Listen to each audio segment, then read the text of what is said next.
So let's see what, so we've seen a couple of ways of how tailgating, when tailgating is detected. Let's see what is not tailgating.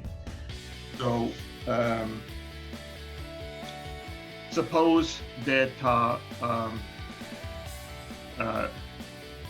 I'm granted access, another person walks by and comes up, and I move out of the view, but this person stays in the view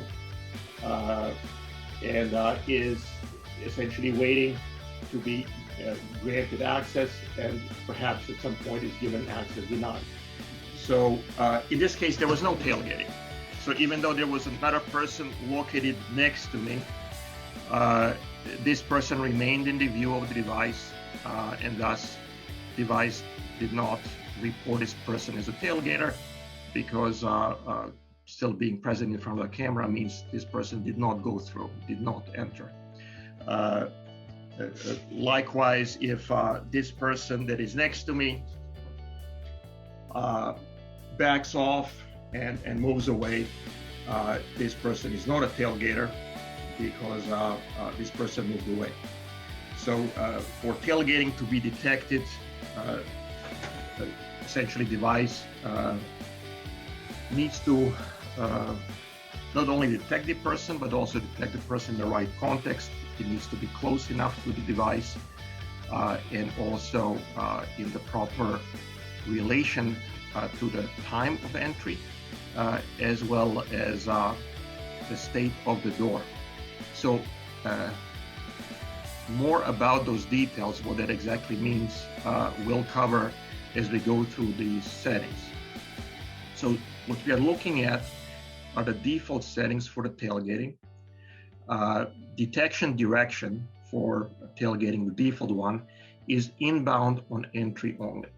So what this means is that we are going to be detecting and reporting tailgating only as people are entering into the building. So they're being granted access to enter, and anyone following them in on being granted access will be reported as tailgaters.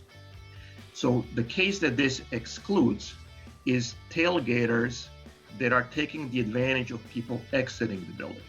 So let's say, so nobody has been granted access. You're simply exiting the building, you open the door, and somebody sneaks in. So in this mode, we would not be reporting this as a tailgating action. And there is a mode to support that, which is detection direction inbound on entry and exit. However, when this is selected, that requires door open input signal to be configured.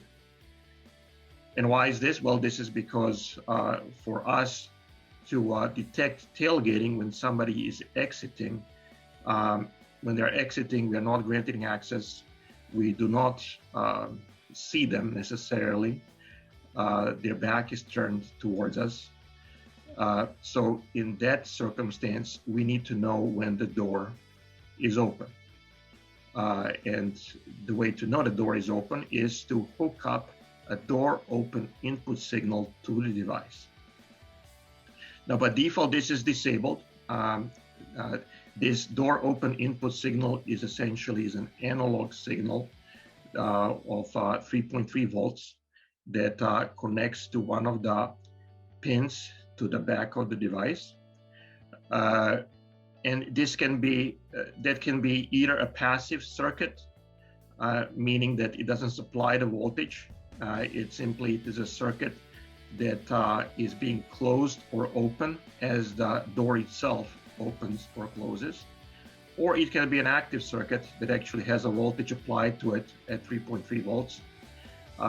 And again, it is either supplying the voltage in either when the door is open or closed, and not supplying the voltage in the opposite state.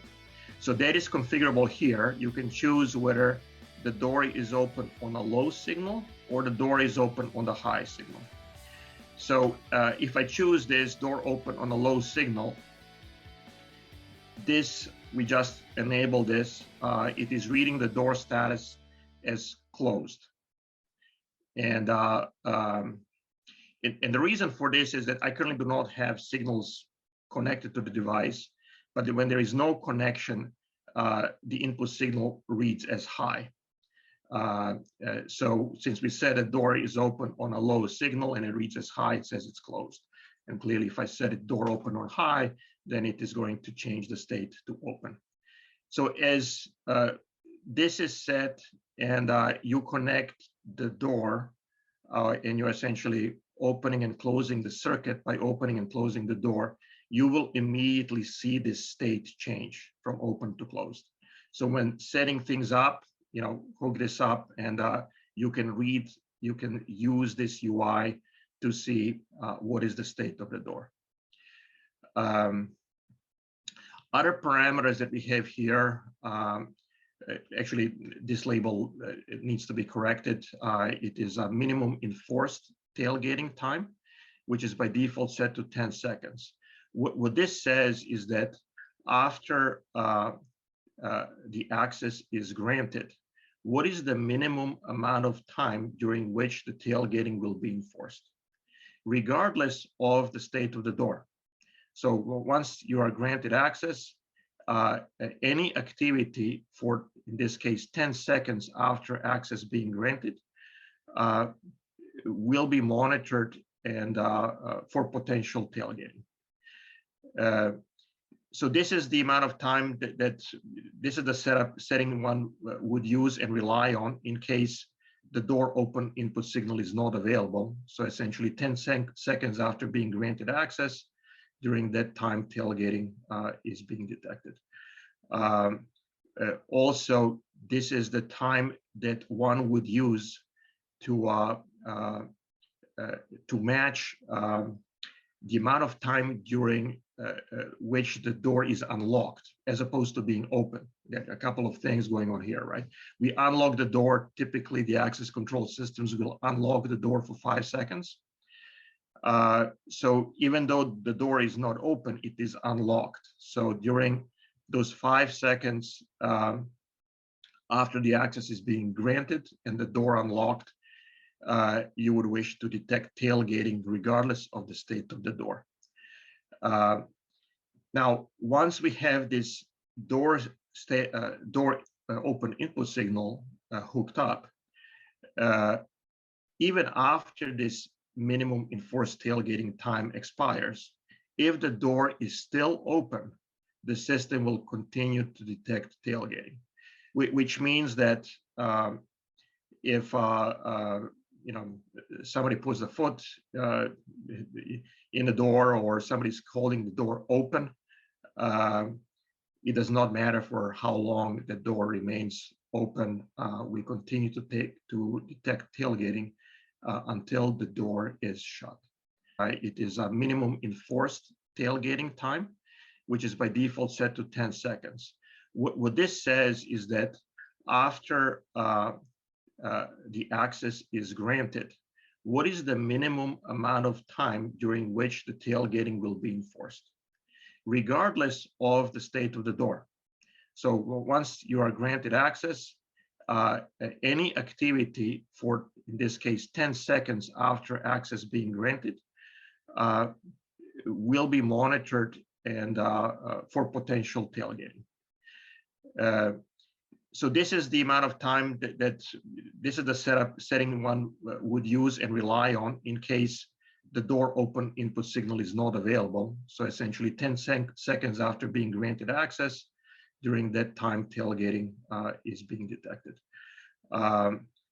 Also, this is the time that one would use to match the amount of time during which the door is unlocked as opposed to being open. There are a couple of things going on here, right? We unlock the door. Typically, the access control systems will unlock the door for 5 seconds. So even though the door is not open, it is unlocked. So during those 5 seconds After the access is being granted and the door unlocked, you would wish to detect tailgating regardless of the state of the door. Now, once we have this door open input signal hooked up, even after this minimum enforced tailgating time expires, if the door is still open, the system will continue to detect tailgating, which means that if somebody puts a foot in the door or somebody's holding the door open, it does not matter for how long the door remains open. We continue to detect tailgating until the door is shut. So that's the minimum enforced tailgating time. The other setting here is the maximum tailgating distance. And it's about controlling at which maximum distance we will be interpreting the movement of individuals as tailgating. By default, this is set to 1.2 meters. It's an approximate setting. I mean, there is an error in measurement of the distance, but it's roughly 1.2 meters. Normally, you would want to adjust this as close as possible, and if the device is mounted right next to the door and the door is a single pane door, this distance can be quite small. If you are talking about double-sided doors and devices off to the side, then the distance needs to be increased in order to cover